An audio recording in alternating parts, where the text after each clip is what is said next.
Ladies and gentlemen, may I have your attention please? Tonight, we rewrite the rules. The countdown has begun.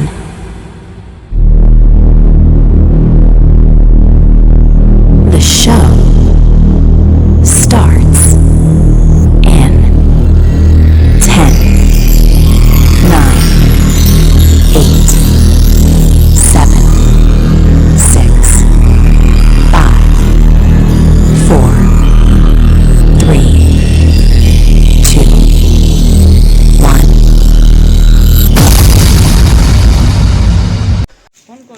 আমরা বেরিয়ে পড়েছি। আমাদের time ছিল 4টে, কিন্তু আমাদের দেরি হয়ে গেল। 4:30 বাজে। কৌশিক, কিছু বলো। করে দিলে বিকি ভাই, আমরা সব রেডি হয়ে দাঁড়িয়ে আছি। আর আমাদেরকে বিদায় জানার জন্য সব দাঁড়িয়ে আছে। চারিদিকটা আলো হয়ে গেছে। চলো, দেখা হবে রাস্তায়।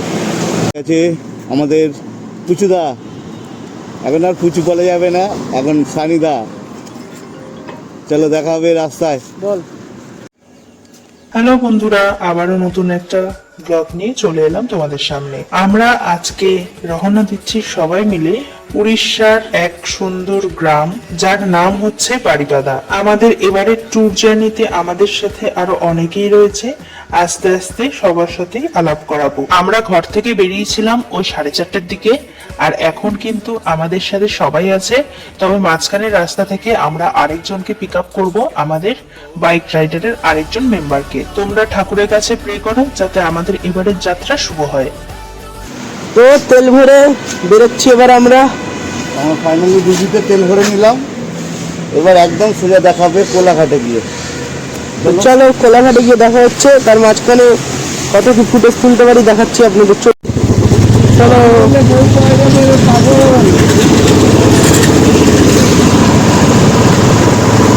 ঘরে বসে বসে কি ভাবছো যে কম খরচে কোথায় যাওয়া যায়? তাহলে এই ভিডিওর মাধ্যমে আমি আজকে এমন একটা জায়গার সন্ধান তোমাদেরকে দেব, যেখানে 2 রাত্রি 3 দিনের জন্য থাকা খাওয়া নিয়ে খুব সুন্দর একটি জায়গা রয়েছে উড়িষ্যার কাছে। সেই জায়গাতে রয়েছে ঝর্ণা, পাহাড়, অ্যাডভেঞ্চার, জঙ্গল, সবকিছুই মিলিয়ে মিশিয়ে খুব সুন্দর একটা জায়গা।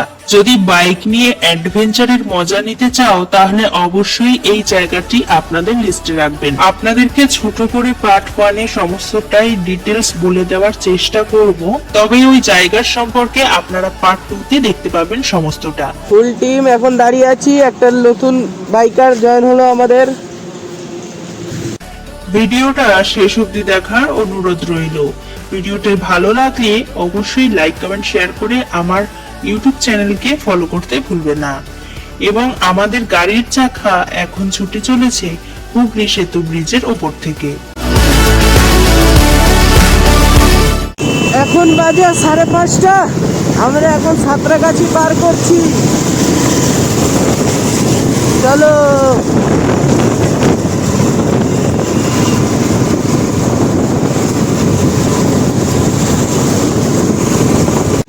এই সাঁতরাগাছি স্টেশন, সাঁতরাগাছি পার করে যাচ্ছি। যারা আমাদের মতো এরকম বাইক নিয়ে অ্যাডভেঞ্চার ফিলিংস নিতে চাইছো, তারা একটু গুগল ঘাটির সার্চ করলে পেয়ে যাবে বারিপাদার লোকেশন। তোমরা চাইলে 4 চাকা বা ট্রেনেও যেতে পারবে, তবে এই জায়গায় যাওয়ার জন্য ট্রেন খুব কমই চলাচল করে। Going up, going out, going all the way, going high, yeah, yeah, high, yeah, yeah, going up, going out, going all the way, going high. তো আমরা এখন চলে এসেছি কোলাঘাট।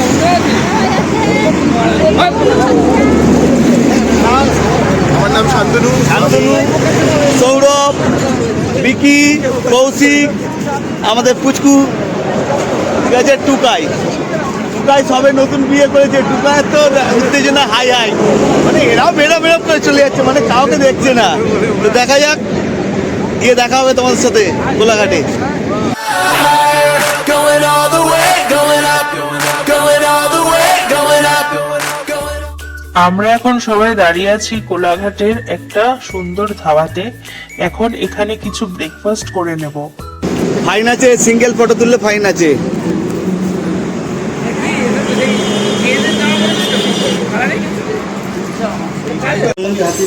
কোলাঘাটে একটা ছোট্ট করে হালকা টিফিন করে বেরিয়ে পড়বো। তো আমরা চলে এসেছি এখন কোলাঘাটে, 2 ঘন্টার মধ্যে চলে এসেছি কোলাঘাটে। আমরা খুব সাবধানে চালিয়েছি। এখন টিফিনটা করে বেরিয়ে পড়বো।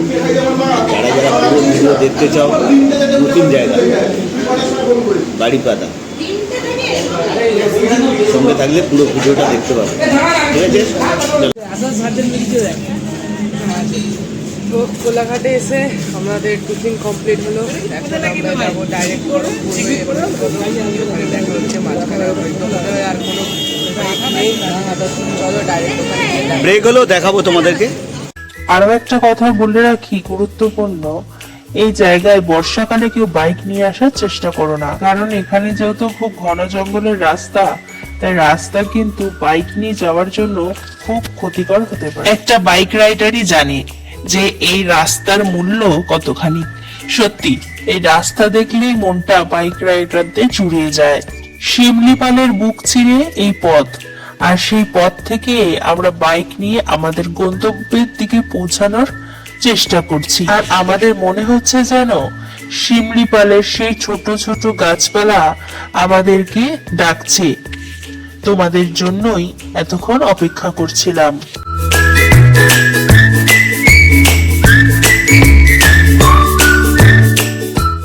বাড়িপাদা যেতে এখনো মোটামুটি 60 থেকে 65 কিলোমিটার মতো বাকি আছে।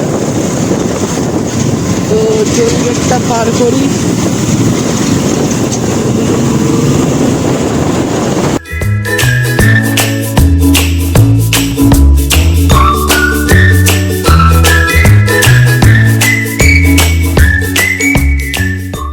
তো আমরা একটা জায়গায় রেস্ট নিচ্ছি, পিছন দিকে শালবনী জঙ্গল, আর 50-60 কিলোমিটার দূর আছে আমাদের।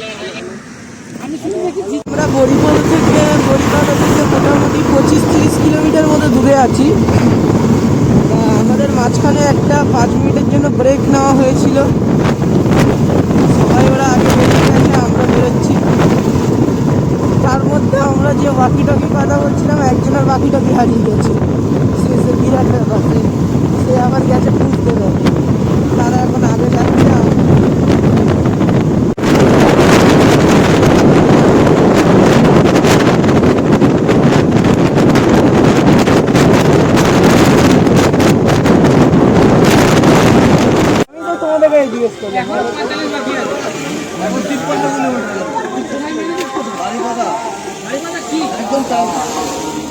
তো আমরা এখনো 40-45 কিলোমিটার দূরে এক জায়গায় চা খেতে দাঁড়িয়ে গেছি।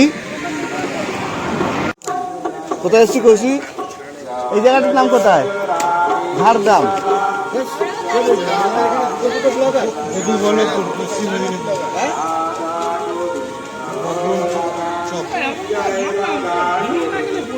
চলো চা খেয়ে তারপর আবার বেরোবো।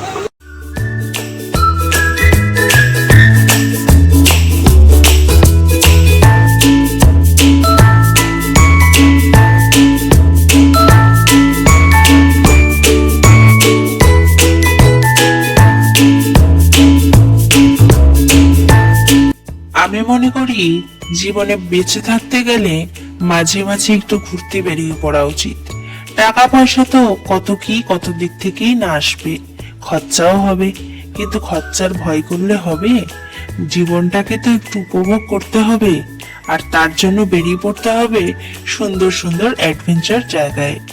আর সেই খোঁজ দিতে আমরা তো সব সময় তোমাদের জন্য প্রস্তুত। সবুজে মোড়া এই পথ সত্যি নিজের চোখে যেন এক অপূর্ব মায়াবী দৃশ্য মনে হচ্ছে। তোমাদের সাথে কথা বলতে বলতে আমরা যেন কতটা পথ অতিক্রম করে এগিয়ে আসলাম সামনের দিকে। আমার সঙ্গী হচ্ছে আমার ছেলে।